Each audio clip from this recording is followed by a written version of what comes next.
Lepo pozdravljeni na četrtem strokovnem dogodku. Malo zamujamo, ampak mislim, da bo vseeno ok. Danes sta z nami producenta Boštjan Virc in Nikoleta Romeo, ki bosta na primeru svojih dokumentarnih filmov predstavila, kako lahko lokalna tematika prodre na globalni trg. V prvem delu bo Nikoleta Romeo spregovorila o izkušnji s filmom L'ultima spiaggia, ki sta ga režirala Thanos Anastopoulos in Davide Del Degan, ki sta tudi z nami in se bosta tudi pridružila na odru. O igrano dokumentarnem filmu v Houstonu imamo problem, režiserja Žiga Virca pa bo v drugem delu spregovoril producent Boštjan Virc. Welcome Nikoleta, Thanos and Davide, and please, the stage is yours.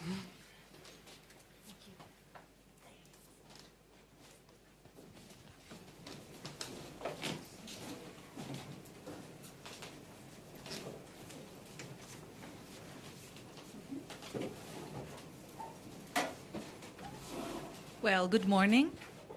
I hope you hear me. Is everything okay?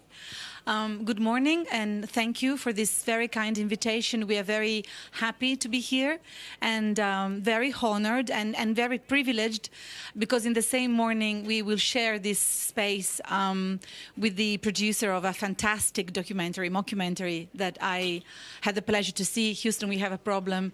So I'm very happy to be here with the producers of the other film. But let's go back to our film, because we are here to talk about L'ultima spiaggia and not about Houston, we have a problem. I'm very happy to be here also with the two filmmakers, with Thanos Anastopoulos and Davide Del Degan, because they are really, I mean, they're more than film directors, they're really film makers.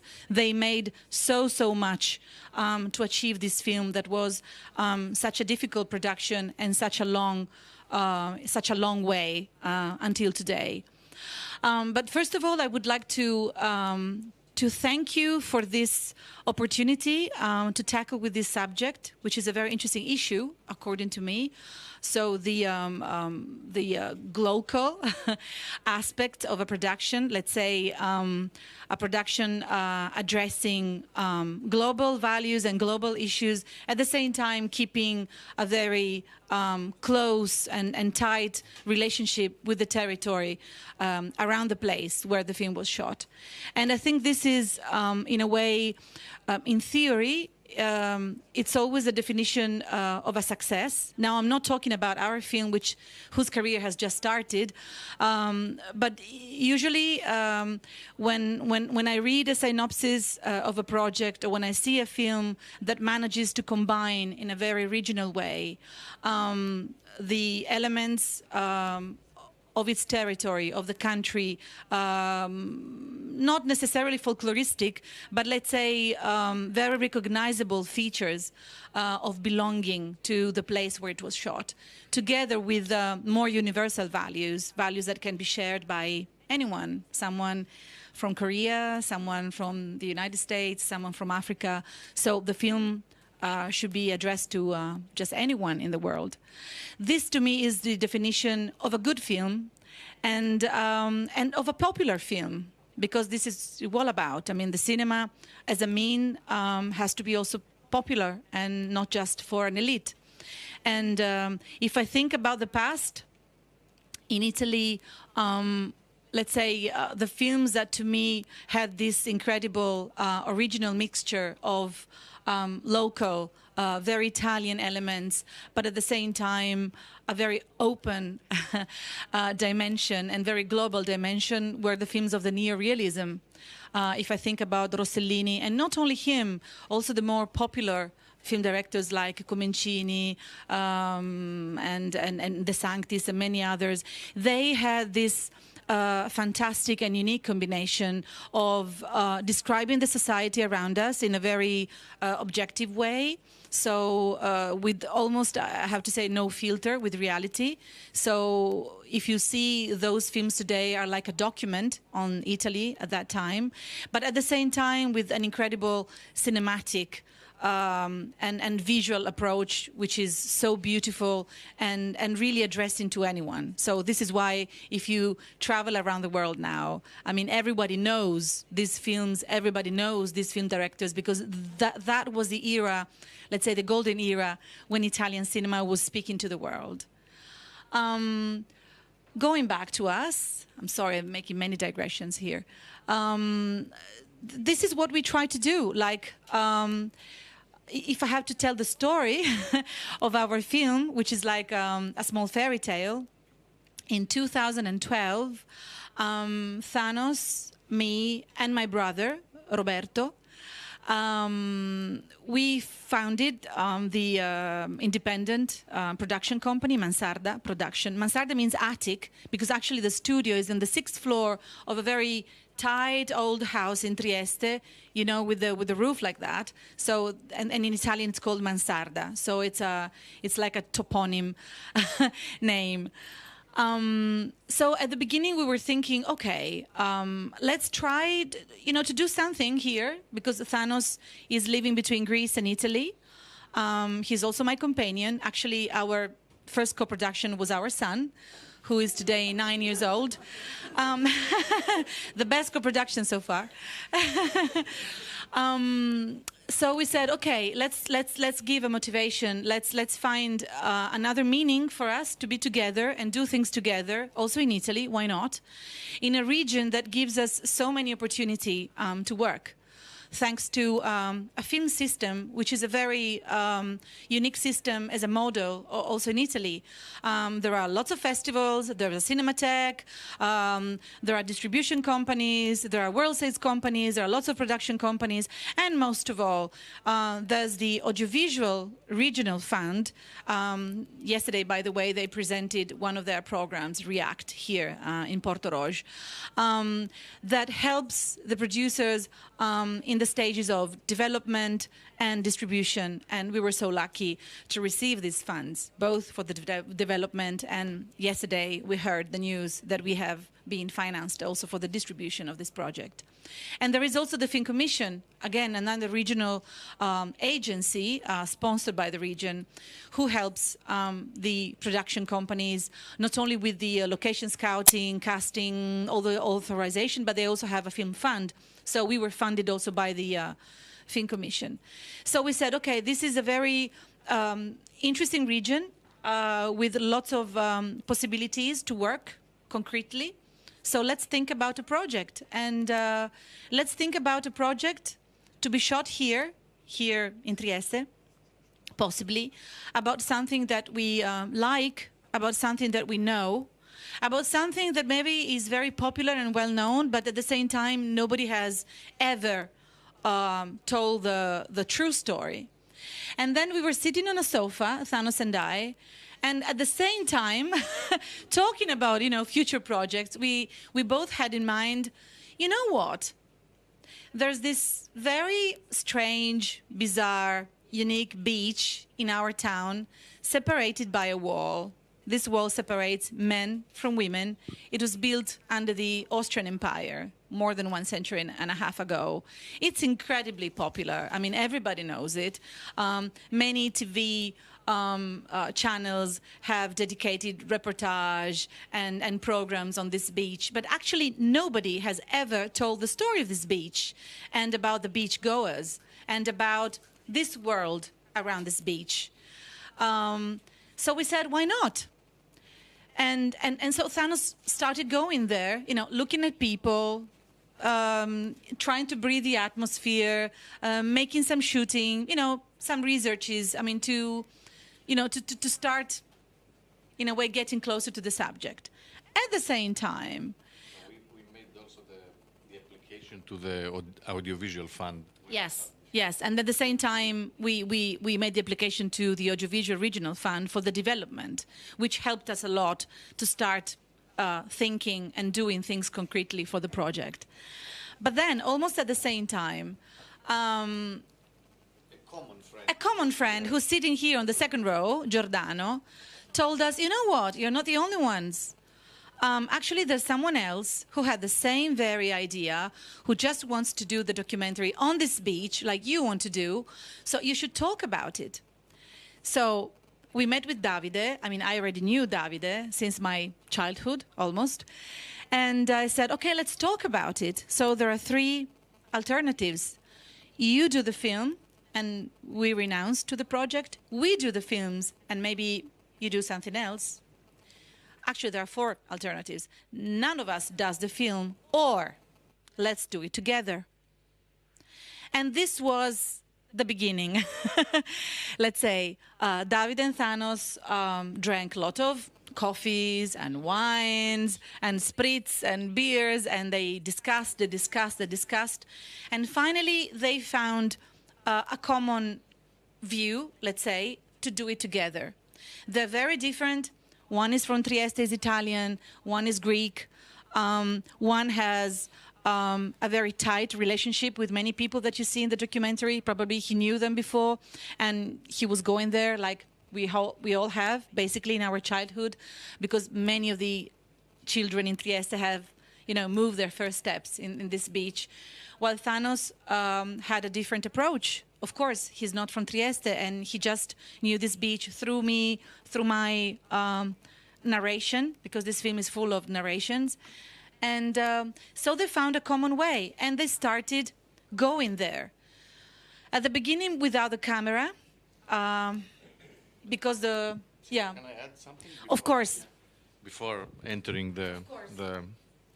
I mean, let's say, still while we were discussing about this idea, you were going there in this beach with Petros, our son, because it's the beach that all mothers from Trieste go when they have very little children, because the beach is very close to the center of the city and the waters are really shallow. So you can leave the kid there without looking too much at him. And I was really surprised by the fact that there was the wall, but also that the beach is open throughout the year.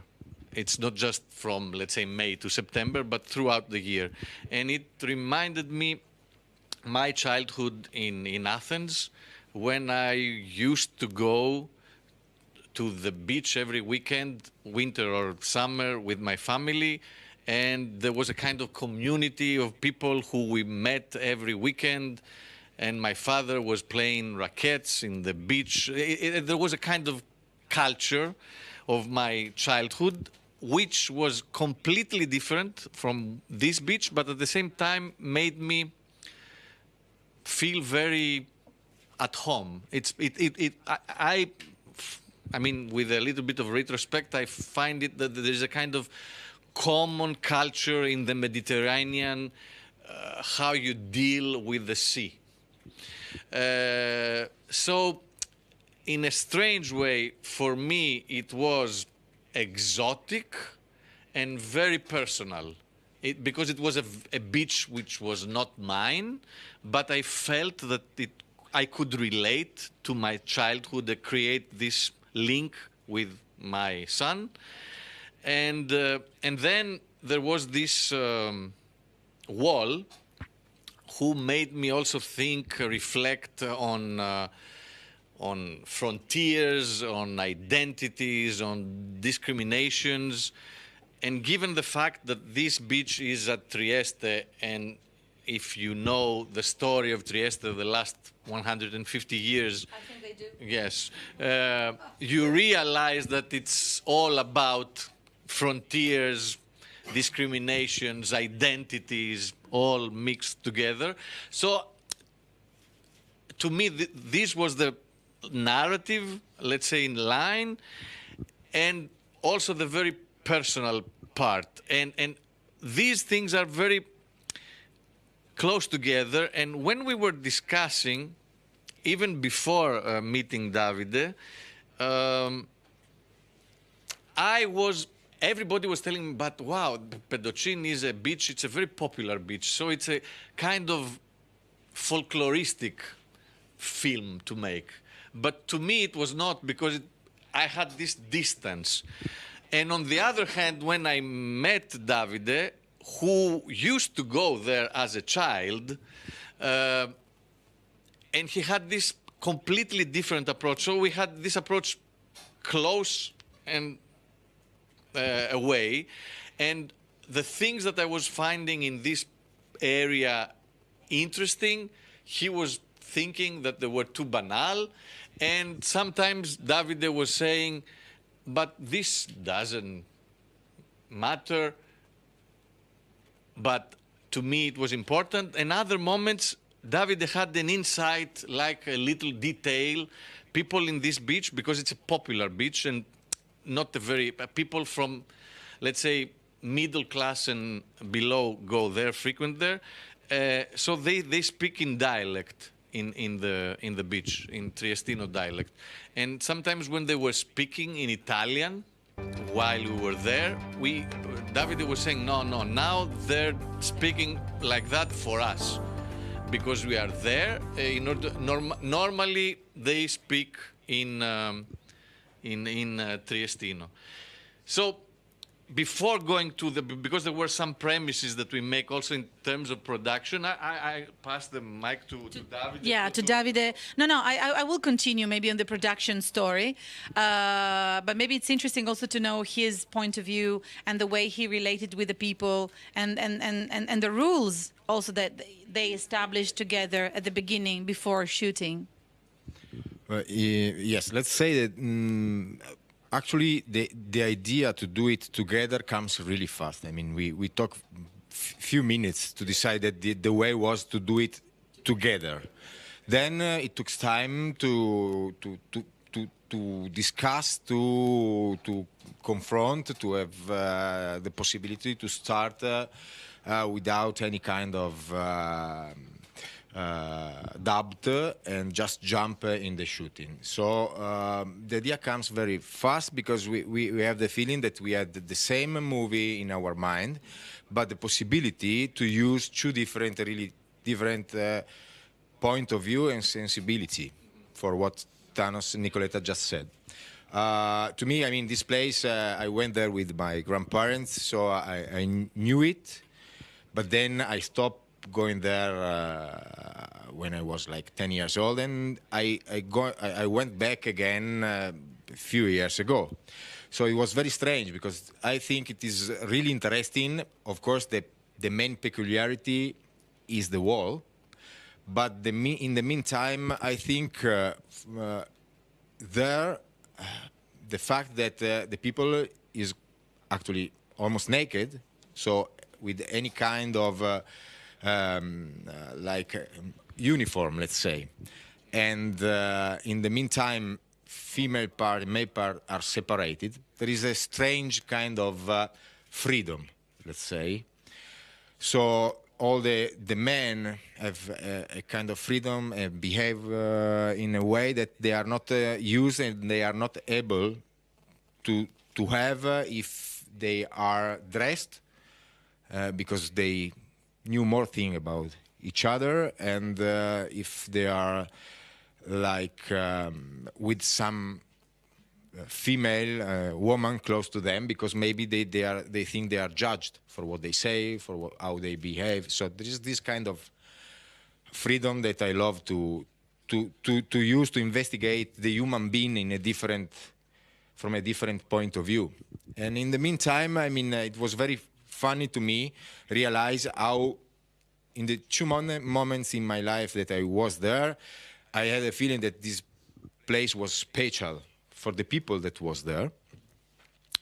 And if it was crazy, interesting and weird sometimes now, it was the same when I was a child, but for different point of view. Actually, when we talk in a narrative way, I love to say and discuss with Thanos that as a child, to me, that place, it was like to see a film of Fellini. So as you, as a little boy, you can go in the female part and the male part differently because you are very young and you are allowed to do it.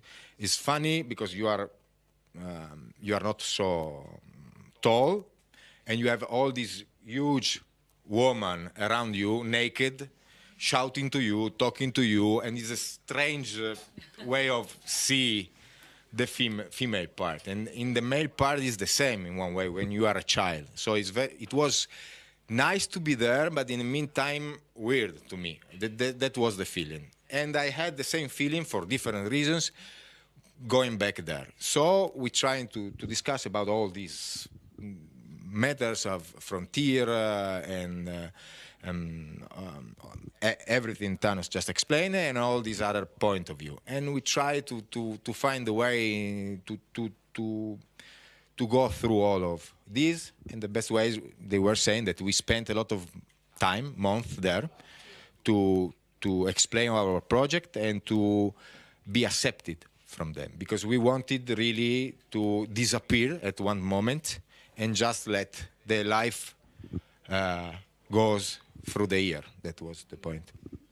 Yeah, because actually the method was not to, to avoid interviews. So there are no interviews in the film, absolutely. To shoot only the people who allowed them to be shot. So if someone that didn't want to be shot, they just lower the cameras and just respect the people there. Because, don't forget that especially old women are almost completely naked. So also to respect the bodies and their age, we just shot all the women that allow them, to be filmed. And the idea was to wait for something to happen in front of our eyes.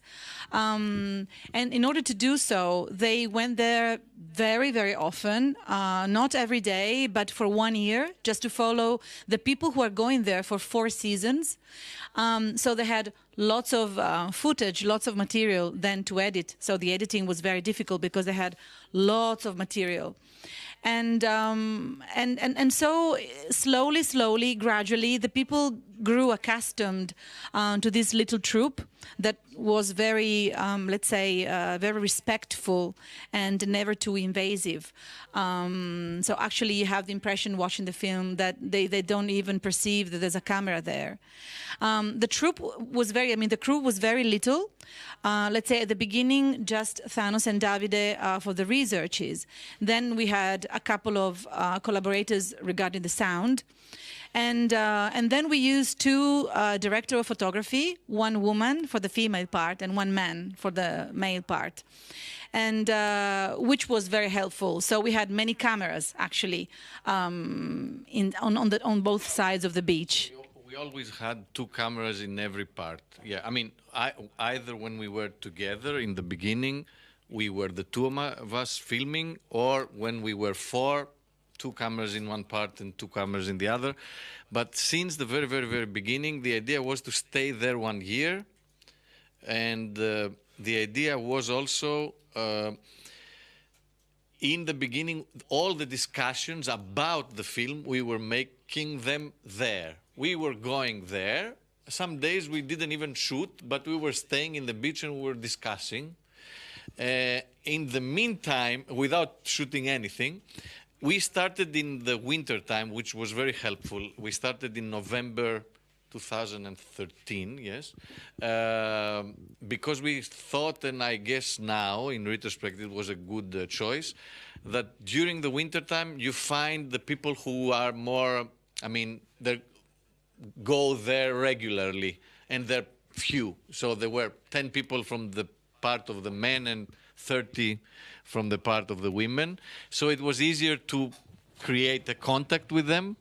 Although with the women, we started speaking with them in November 2013, but actually we made the first shooting in the women's part in April, May.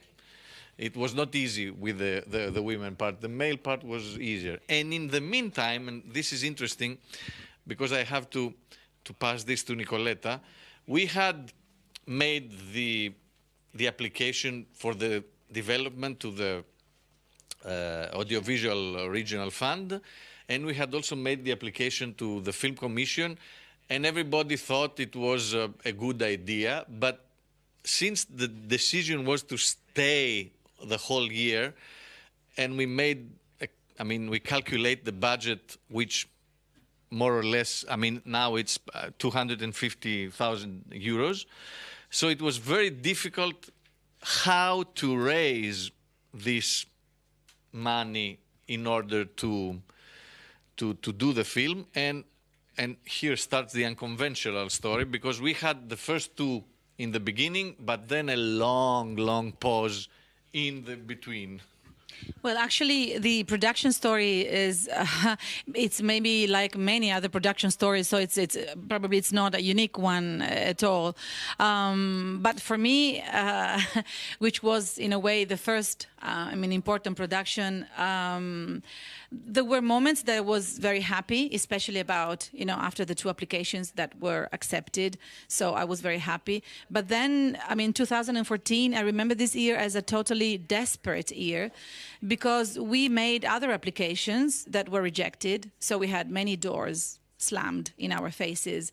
And that made me think, maybe there's something wrong I'm doing. I should reconsider the whole budget. Maybe the things I'm writing in the dossier are wrong. Maybe we're doing something wrong. So it started this almost a psychoanalytical, self-discussion, like, am I doing something wrong? Is the world wrong? I don't know. Then I said, okay, let's stop this typical Italian self-complaining attitude. Let's do something. So I started making phone calls.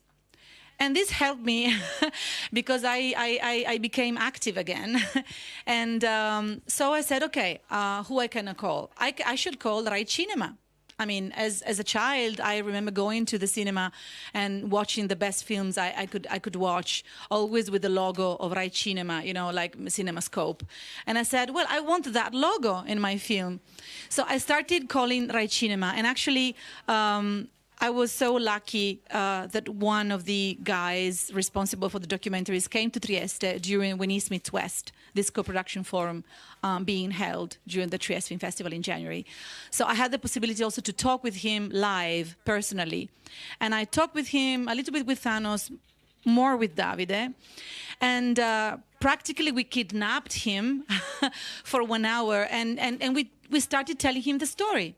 The story of the film, the story of Davide, the story of Thanos, my story, the story of Trieste, the story, and I realized finally during this talk, during this chat, what we wanted to do. Like, this was a further clarification also about the project. And this person said, you know what, I trust you.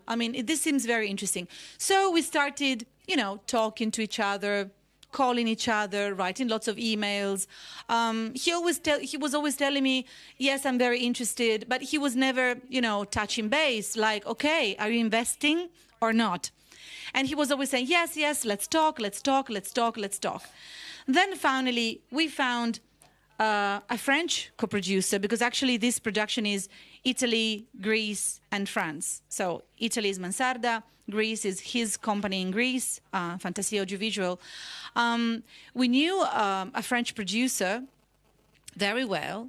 And so Thanos proposed to him, you should enter into this co-production. I can send you some demo, and maybe you can tell us if you're interested. And he said, you know what? Yes, I will join this international co-production. And I will try to find immediately, I will look for applications.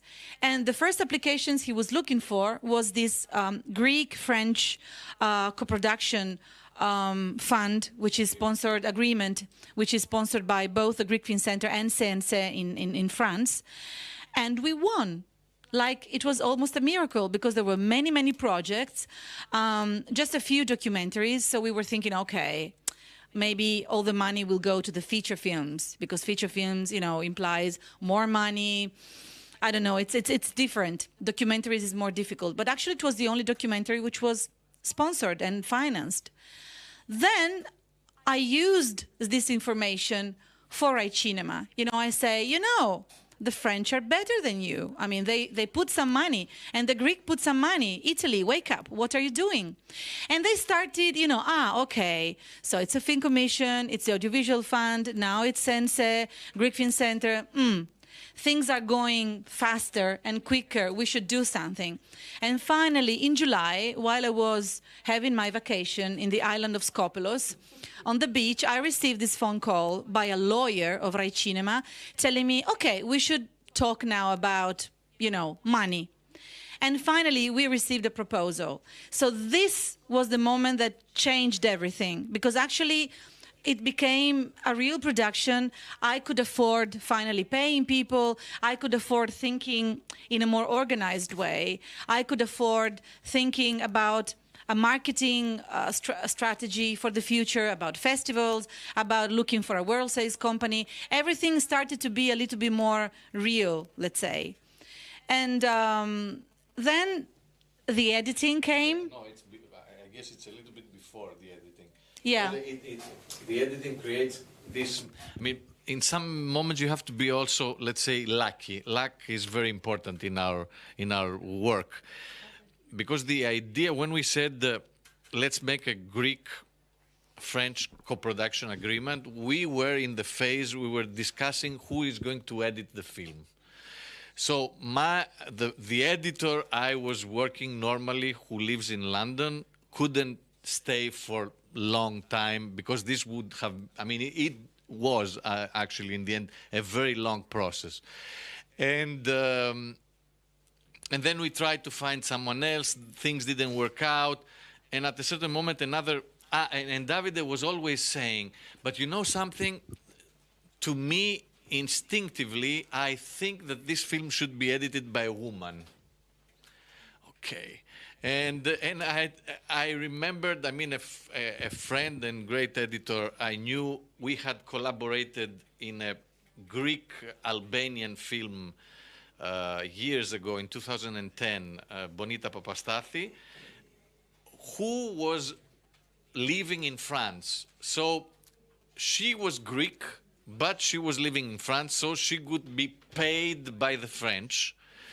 And we you know, these things, and yes, it was really helpful. And Guillaume, Arizona Films, the French was the co-producer of this Greek Albanian French film. So we contacted him and we told him, okay, and if we take Bonita to edit the film, can we make this application to the Greek? And then we started to put pieces together. And so and then Davide had this incredible idea, yes, but how we have to go to the women's part? And we were going there, but it didn't work. So we needed a woman director of photography, and Davide had worked in the past for his short films with Deborah Vrizzi, and he called her. But Deborah is from the region, so in a way she could be in the production part from the Italian regional part. So Bonita, Greek, but in French, France. Then I also called my director of photography from Greece in order to put pieces together.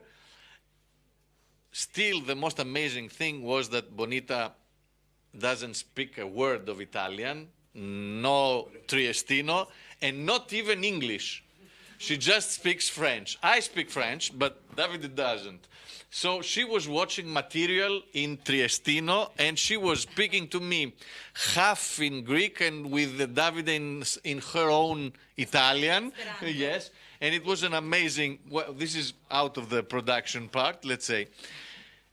And then after we had the money for the Greek-French co-production agreement, and Rai Cinema entered, we had also a great failure who followed, right? You would like to... Original fan? No, the Eurimage application. Oh, yes, that was terrible. Like it took us really months to prepare the Eurimage application, and finally, you know, it's always in steps. So finally, until the very end, they made us hope that we would finally take the money, but finally our project was rejected. And for us, it was really, you know, another moment, you know, it's a moment of ups and downs, ups and downs, ups and downs. So that was a down moment. But then anyway, I mean, we managed to make the film. We continued. And we continued. Yes. Continued to shoot and edit. You don't care about what is happening around. Yes. You just go on making the film without being paid, obviously, but you go on making the film. Having faith, lots of faith in the project, lots of trust, and lots of love. Yeah. Because making a film, especially making this film, implied lots of love. Love among us. It was a very good team. Love for the protagonists of the films.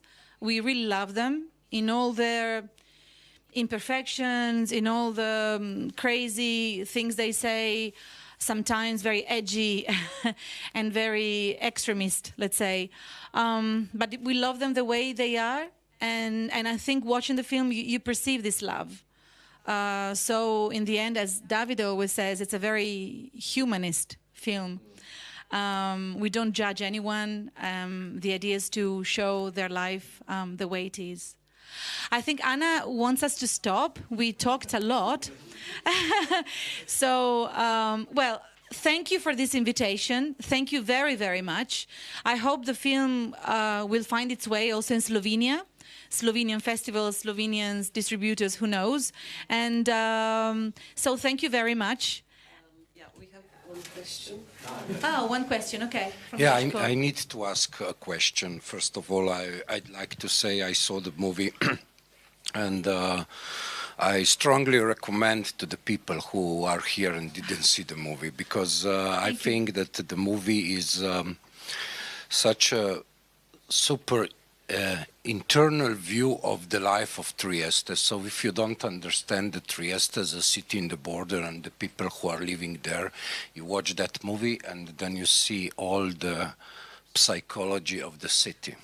And I like that city very much. But other thing, which of course I know that we run out of the time, but I would like that you take just 3-4 sentences to tell us how is the story of the film which was made, you know, because the film was premiered in Cannes this year and so on. And I think that also it would be interesting for the audience to tell the story of the life of the film when it was born. Thanks. Yeah, well, we spend a lot of time in the editing. I mean, we finished editing in the end of finished shooting in the end of 2015, practically 1 year after our beginning. And we said, okay, we have everything now. We had a lot, and let's go and concentrate on our editing.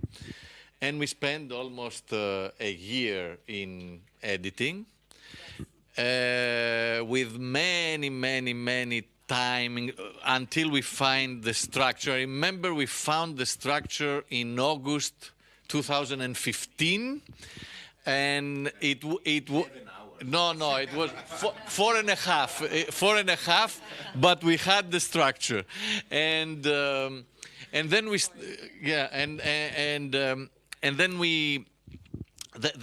I mean, the story is it's an observational documentary about people living in Trieste and in this beach. And since, as Davide said before, and it's very important, these people are always in their bathing suits, it's also a story about bodies, naked bodies in front of the sea. But when you are naked in front of the sea, somehow you see all the how you call the scars that history has left you. So in a way, these people say ordinary things, but it's the whole story of the last century that goes under them, and because it's their everyday life. It's not that we wanted them to, because we never asked anyone to tell us something. The idea was to be there and wait, and what something will happen. Of course, then we chose, and they say all this story, and you feel this story and all these contradictions that are Trieste and the history of Trieste and this frontier city and this movement of the frontiers. And I remember in 2014 we were laughing, saying, oh, maybe we're making a comedy about the last wall in Europe. And then in 2016, when we presented the film in Cannes, we were almost afraid because all these walls are coming back and it was not a comedy anymore. So it's a comedy and it's not a comedy. It's moving, but it's also frightening. It's like a human being in front of the sea, but you don't really realize if he's happy or afraid, in awe or in relax. And to us, this was the gift that the people of this beach gave to us. This film is made from them, with them, and we always thought we were the mediums. We were there just to tell this story. Yeah. Then, okay, we were lucky. This is the Hollywood part, let's say. We sent the film to Cannes, and strangely, even for us, because it was, we sent it like as you throw a bottle in the sea with a message from an island. We said, okay, why not? We're not going to wait another year to finish. Well, let's send the film to Cannes. Why not? It's a documentary. They take 7 or 8 documentaries in the whole programs. We were sure we were not going to be selected, but we said, okay, why not? Send the bottle.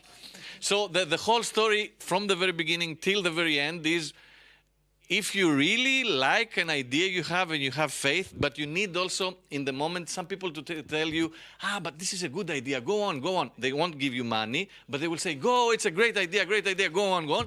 You should go on, have faith, and go on, and sometimes it pays back. Not always, but sometimes it pays back. One last thing, otherwise Anna will reproach us. It's very important also to me that this film manages, I think, in my opinion, to sweep away many stereotypes and many cliches, which to me was almost a main concern. Like the Triestini think they belong to an ancient era which is lost forever, belonging to Austria, Felix, the Austrian Empire, where everything was in order, everything was functioning, everything was okay because they were killing people. And the story of Trieste is built on dead people. So nobody's telling this, but it's you know, the stones of Pedocin, under those stones is blood. And we should say it. So, but the truth is that if you scratch this surface of Austria, Felix, it's totally Balkanic. I mean, the spirit and then the, let's say, the also almost an attitude, and it's totally Balkanic. So I think that this hydrogen bomb, which is Trieste, is really this strange mixture between the Austrian culture and the Balkanic culture, which is a total clash, and you will see it in the protagonists of the film. Yeah, no, just, and then you see that, I mean, we think that in front of the sea, and in front of every sea, all the humanity are the same, if you look in this way. Exactly. Well, thank you. Thank you very, very much for having us. Thank you.